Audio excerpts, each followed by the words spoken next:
j'espère que vous allez bien. Je vous fais une vidéo pour accompagner le travail que je vous ai envoyé hier, parce que le texte est peut-être pas hyper évident à lire tout seul. Alors ce travail, c'est quoi? C'est une expression écrite et le thème c'est écrire une page de journal intime, on est d'accord, de journal où on écrit tous les jours un peu dedans, pas de journaux avec des articles écrits par des journalistes. Bref, et comme je vous demande d'écrire une page de journal, je vous ai mis comme exemple un extrait de Sylvain Tesson dans Les forêts de Sibérie. On en avait déjà parlé, je ne sais pas si vous vous souvenez. Je vais vous lire ce que je vous ai écrit. Alors, vous vous rappelez de Sylvain Tesson? Cet écrivain a passé sa vie à voyager, à marcher, randonner, galoper, pédaler, rouler en moto, un peu partout dans le monde. Enfin, surtout en Europe et en Asie. C'est dans sa nature, il a constamment besoin de bouger et il supporte pas de rester au même endroit. Sauf une fois justement, où il a voulu tenter une expérience. Passer 6 mois tout seul dans une cabane isolée en Sibérie, entre un lac immense et une forêt déserte. Il a habité dans cette cabane de février à juillet 2010, et pendant ces 6 mois, il a écrit dans un carnet presque tous les jours. Dans ces journées, il se passe rien, ou pas grand-chose. Il voit personne, il parle à personne, il n'a pas internet. Alors, il prend le temps, il observe tout. Les arbres, les oiseaux, sa tasse de thé, le vent. Et il raconte chaque détail dans son carnet. Ce carnet, son journal, a ensuite été publié sous le titre Dans les forêts de Sibérie. En voici quelques extraits. 19 février. C'est le soir, il est 9h, je suis devant la fenêtre. Je passe 2 heures dans la position du docteur Gachet, peint par Van Gogh, la joue sur la main et les yeux dans le vague. Alors là, il parle d'un tableau que je vous ai mis à côté, c'est le portrait du docteur Gachet par Van Gogh. Et donc vous voyez l'image, donc il passe 2 heures comme ça, quoi. Sylvain Tesson. 20 février. Je me lève avec une gueule de bois à flotter sur l'eau. Hier, j'ai bu pour oublier. Je nourris la mésange, j'allume le poêle. La cabane se réchauffe rapidement. Beaucoup de réflexions naissent de la fumée d'un thé. Devant la tasse, je pense à ma petite sœur. Son enfant est-il né? Impossible d'avoir la moindre nouvelle. L'ordinateur a implosé avant-hier. Il n'a pas supporté les amplitudes de température. Quant à mon téléphone satellite, il ne capte rien. J'ai perdu des heures précieuses à Paris avant mon départ à me constituer un équipement technologique. Mais dans la forêt, les seules choses fiables, la hache, le poêle et le poignard. Privé d'ordinateur, je n'ai que la pensée. Je vais reprendre un peu pour le vocabulaire. Il dit au début du 20 février, il dit « Je me lève avec une gueule de bois à flotter sur l'eau ». Gueule de bois, je ne sais pas si vous savez, c'est une expression qui désigne l'état dans lequel on est quand on a bu trop d'alcool la veille. Donc quand on boit beaucoup d'alcool et que le lendemain matin on se réveille et qu'on a mal à la tête, on est malade et tout ça, c'est la gueule de bois. Et lui, il joue sur l'expression gueule de bois et il dit que sa gueule, elle est tellement en bois qu'elle flotte sur l'eau. C'est un jeu de mots. Donc je me lève avec une gueule de bois à flotter sur l'eau. Il a trop bu la veille, il est malade. Hier, j'ai bu pour oublier. Je nourris la mésange. Une mésange, c'est un petit oiseau. Donc il la nourrit. J'allume le poêle. Le poêle, c'est le chauffage, vous savez, à l'ancienne, les chauffages, les gros trucs en fonte, avec une petite porte et on met du bois dedans, on referme, et il y a un tuyau et la fumée, elle sort par là. La cabane se réchauffe rapidement. Beaucoup de réflexions naissent de la fumée dans le thé. Donc ça veut dire qu'il est en train de regarder sa tasse de thé, qui fume, et ça le conduit à réfléchir à plein de choses. Devant la tasse, je pense à ma petite sœur. Son enfant est-il né? Parce que quand il est parti, quand il a quitté Paris, sa sœur était enceinte. Impossible d'avoir la moindre nouvelle. L'ordinateur a implosé avant-hier. Imploser, ça veut dire exploser à l'intérieur. Mais en vrai, son ordinateur, il n'a pas explosé, il est tombé en panne. Il n'a pas supporté les amplitudes de température. Il n'a pas supporté les écarts entre les températures très chaudes, très froides à l'extérieur et chaudes à l'intérieur. Il a pété. Quant à mon téléphone satellite, il ne capte rien. J'ai perdu des heures précieuses à Paris avant mon départ à me constituer un équipement technologique. Mais dans la forêt, les seules choses fiables, donc sur lesquelles on peut compter, sont la hache, le poêle et le poignard. Privé d'ordinateur, je n'ai que la pensée. Voilà. 22 février. Jour blanc. Un camion de pêcheurs dans le lointain. Long entretien avec ma fenêtre. À la fin de la matinée, je jette dans la poudreuse une demi-douzaine de bouteilles de vodka Kedrovaya. Je les retrouverai à la fonte dans 3 mois. Les goulots crèveront la couche, annonçant les beaux jours mieux que les perce-neige. Un après-midi de rangement et de réparation. J'étanchéifie l'auvent de la cabane en clouant des planches et je finis de trier la caisse de vivres. Mais après, lorsqu'il n'y aura plus de planches à clouer ni de caisse à ranger. Le soleil disparaît à 17h derrière les crêtes. L'ombre gagne dans la clairière et la cabane s'assombrit. Je trouve à l'angoisse un antidote à effet immédiat, quelques pas sur la glace. Je ne sais pas si la beauté sauvera le monde, elle sauve ma soirée. Voilà, bon je reprends. Alors 22 février, jour blanc, j'imagine qu'il neige beaucoup, blanc. Un camion de pêcheurs passe dans le lointain. Long entretien avec ma fenêtre. Alors un entretien, c'est quand on parle avec quelqu'un. Lui, la personne à qui parler, du coup, il passe un long moment devant sa fenêtre. Je sais pas s'il lui parle, ce serait étonnant. Je pense pas.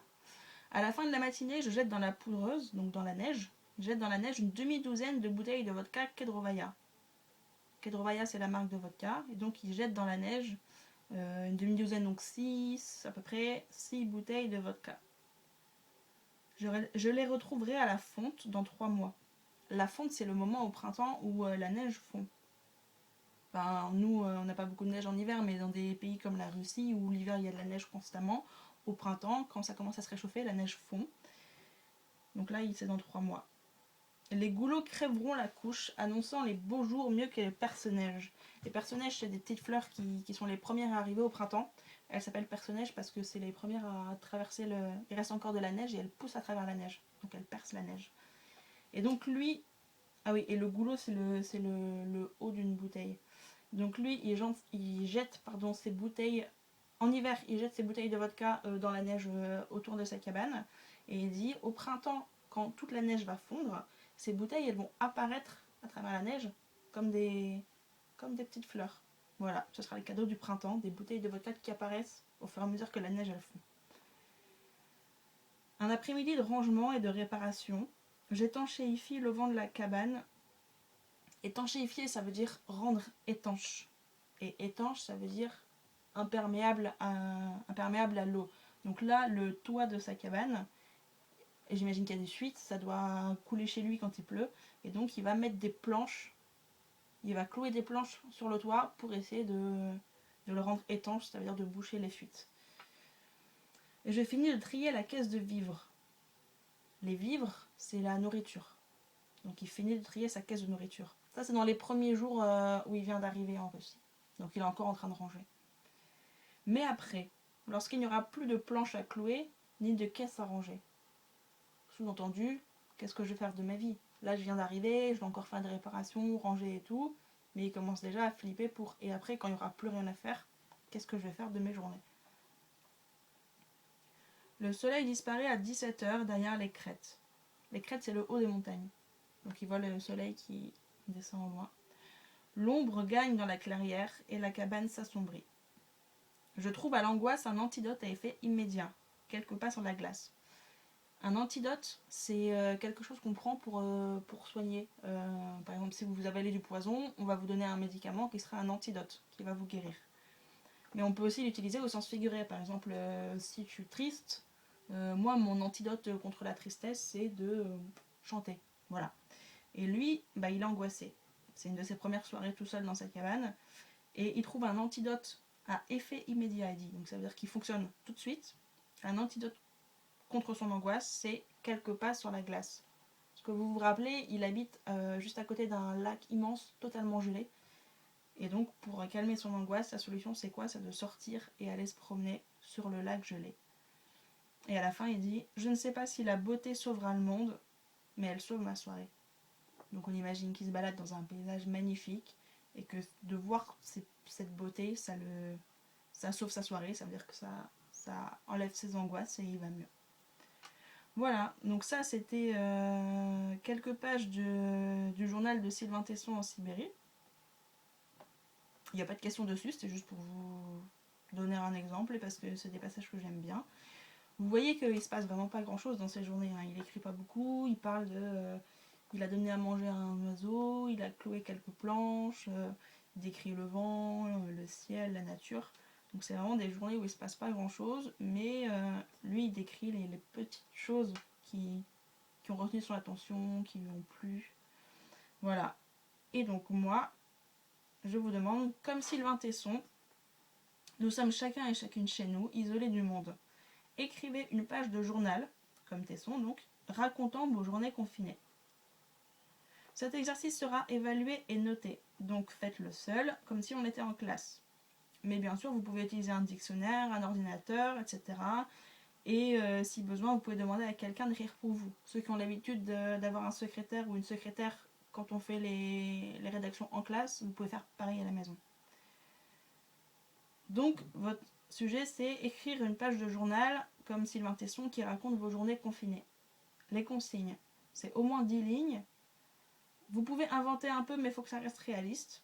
C'est-à-dire que vous pouvez rajouter des petits détails qui ne vous sont pas vraiment arrivés. Mais me dites pas, il y a des aliens qui ont débarqué dans mon appartement. Il faut que ce soit vraiment thème journée confinée chez moi. Vous pouvez raconter soit une journée, donc avec beaucoup de détails, soit plusieurs jours différents, où à chaque fois vous écrivez un petit peu. Il faut que le tout, ça fasse au moins 10 lignes.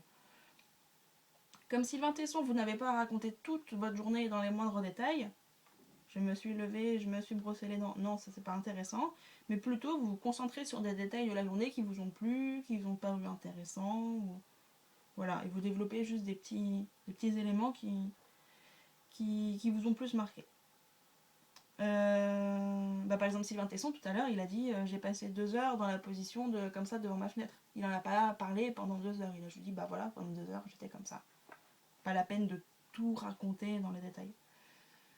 Et aussi, c'est un journal, donc vous n'oubliez pas de mettre la date, ou les dates si vous faites plusieurs jours. Et vous racontez à la première personne, vous dites je.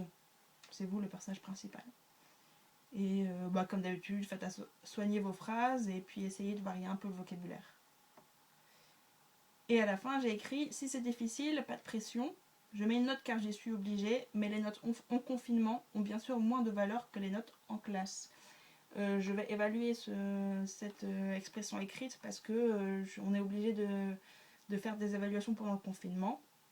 Mais on a bien conscience que c'est beaucoup plus difficile pour vous et que c'est pas, vous n'êtes pas tous confinés dans les mêmes conditions et tout ça.